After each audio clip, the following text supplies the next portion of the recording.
So many DJs, especially when playing for the first time, ask the same question.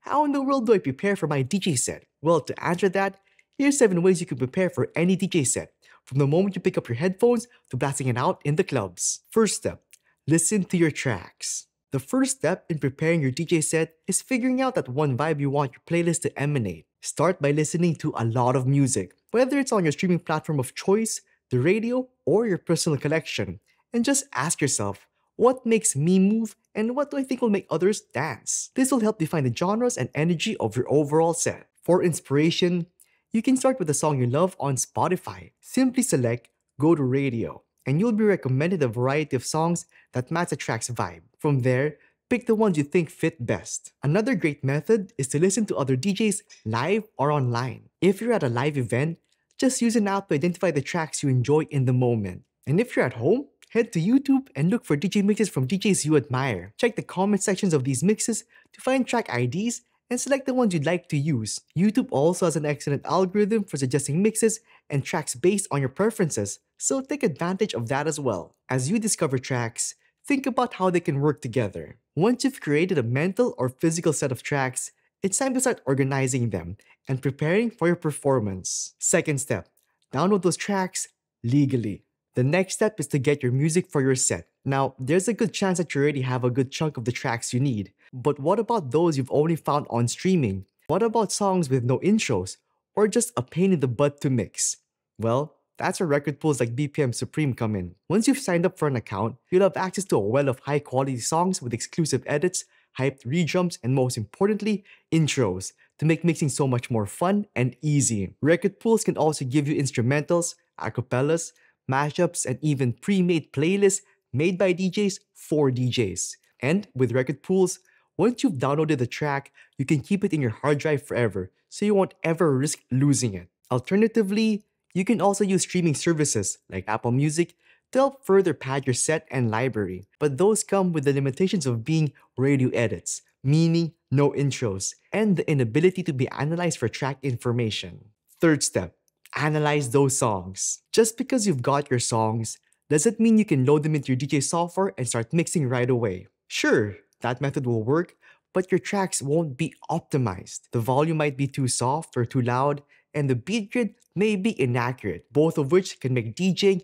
much harder than it should be. So pro DJs always analyze their tracks before using them, and here's why it's so important. Analyzing your tracks gives your DJ software critical information such as BPM and key, which are essential for creating smooth transitions and maintaining the flow of your set. It also enables the software to apply auto gain, balancing the track's volumes automatically so you won't have to constantly adjust the trim knob or gain knob when loading your songs. Additionally, analyzing your tracks is crucial if you plan to use stems in your DJ software. By analyzing your tracks beforehand, your software prepares them for stem mixing, allowing you to isolate or manipulate individual elements like vocals, drums, or bass lines seamlessly during your set. So here's how to analyze your tracks on Rekordbox DJ. So select your track, then press Analyze Track, then press OK. And here's how to analyze your tracks on Serato DJ. Simply drag and drop your tracks like this.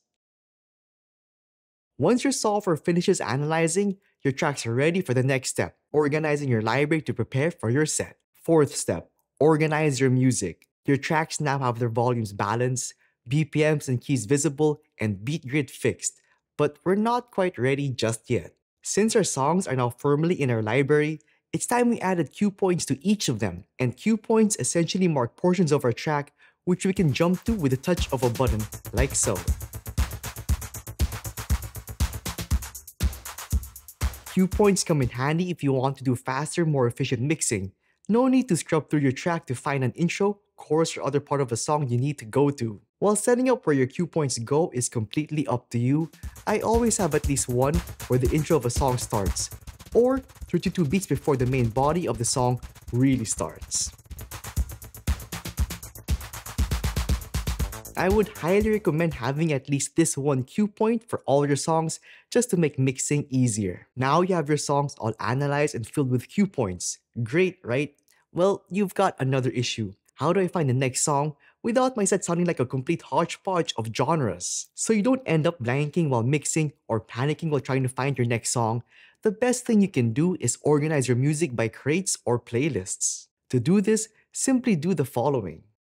For Serato DJ, press this icon. Then with your playlist or crate made, double-click it to rename it. For Recordbox DJ, go to your playlist section, right-click here, then select Create New Playlist.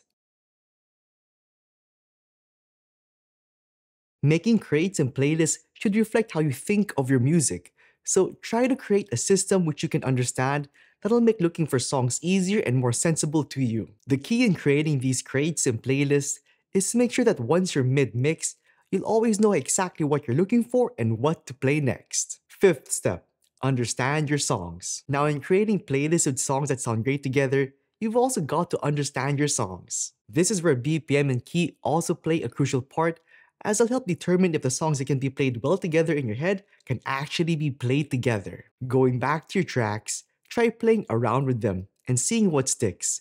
Listen to how they sound, how they transition, and if they sound good when being transitioned. It's jarring to hear songs clashing against each other because their keys are off.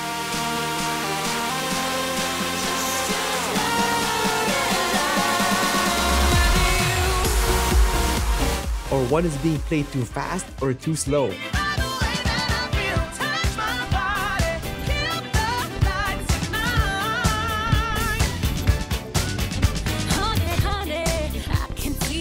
Now with that first example, there's a very easy trick to remediating that, and it's a technique called mixing in key.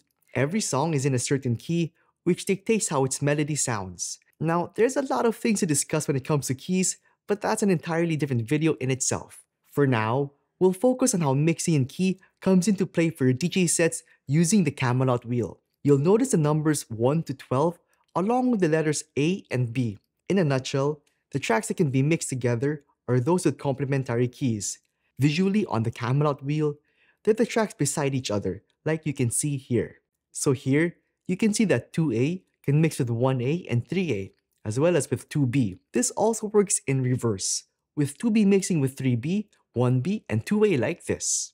There are also more advanced ways to mix in key, like by mixing 2A with the tracks on the opposite side of the wheel at 8A. But let's stick to the basics here. With that being said, let's arrange our tracks by key. Here's how to do so. So press this icon here, and now everything is organized by key. Now while mixing in key is important, you'll also need to combine that with the main focus of DJing, and that's actually beat matching. Like the second example earlier, it doesn't matter if you have 2 in-key songs being mixed if one is 20 beats per minute faster than it actually should be. So in our software, we can also arrange our songs by BPM like this. So press this icon here, and now everything is organized by BPM. Personally, I prefer organizing the songs by BPM first and foremost. Since all the songs are now organized, I can simply scroll down to find my next track without having to scramble around for something to mix in. Since they're all in order as well, you can use this opportunity to glance over to the key column and see what songs within your BPM range are in the same key as well. This way, you can sort of have the best of both worlds for top-notch seamless mixing. Now another thing to take note of is how your track sounds. Listen to it and see if the production, especially for remixes, packs the punch you want. Try to discern if the production has that right it factor you're looking for in your sets. More than just mixing songs seamlessly, you've got to make sure they set the dance floor on fire. With BPM and key in mind, we can now start building our sets. Please remember that if playing at a bar or club early in the night, your venue is just warming up. You can't throw your hardest hitting tracks and immediately expect the 7 people there,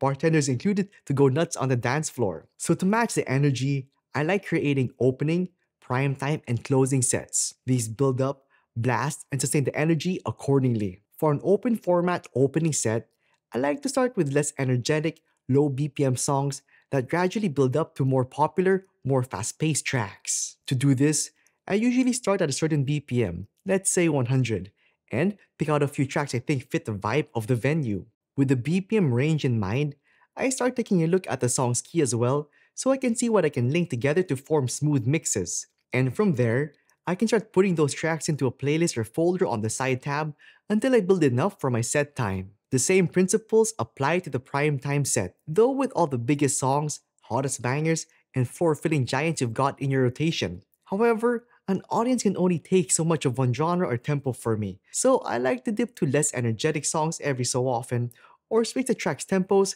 just to give them a chance to breathe and re energize. Or, even better, buy more drinks at the bar. Make no mistake though, these are still supposed to be extremely popular tracks and stuff people can dance to. They're just less energetic than the rest of the prime time set. After I can see the floor moving again, that's when I bring back the harder hitting tracks. As the prime set goes on, you can keep presetting the energy as you see fit. After all, your audience will change every night. Just keep watching the dance floor and reading the crowd. From here as well, you can start compiling songs into what I call power playlists, which basically have all your heavy hitters neatly compiled into one crate. This way, you won't miss out on any tracks you might want to play or any routines or perfect key combos you want to show off. If you want to show off or show them what you've got, this is where this playlist comes in. Finally, for the closing set, I like to keep the energy steady here. I always treat this like an extension of the prime time set, but instead of constantly going up and down with the energy, this is more of a smooth glide toward less energetic territory to pan out the night. I also use this portion to find ways to gradually mix toward lower BPMs, just to steadily close out the night. Think of this entire journey as a flight. The opening set is like an airplane pushing back from the gate and getting ready for takeoff. The primetime set is being in flight, complete with turbulence and whatnot, and the closing set is a glide towards the runway before you land. Sixth step, understand your hardware. Now, like any good pilot, don't forget to inspect and take a good look at your hardware as well. Most CDJs and DJMs have everything you'll need to rock a good set, from solid EQ bands to effect suites. But what about controllers? The realm of controllers can get tricky with features. However, most modern controllers have hardware dedicated exclusively to a fantastic new feature: stems. What are stems, you may ask? This is a feature of most DJ programs that allow you to isolate the vocals, melody, bass, and percussion of any track in real time. With controllers having the features for stems or being mappable to take them on, I highly advise you to take full advantage of this feature and incorporate them into your sets when you can. There's nothing like creating instant mashups on the fly to enhance the energy of your set and truly wow the crowd, and maybe even DJs.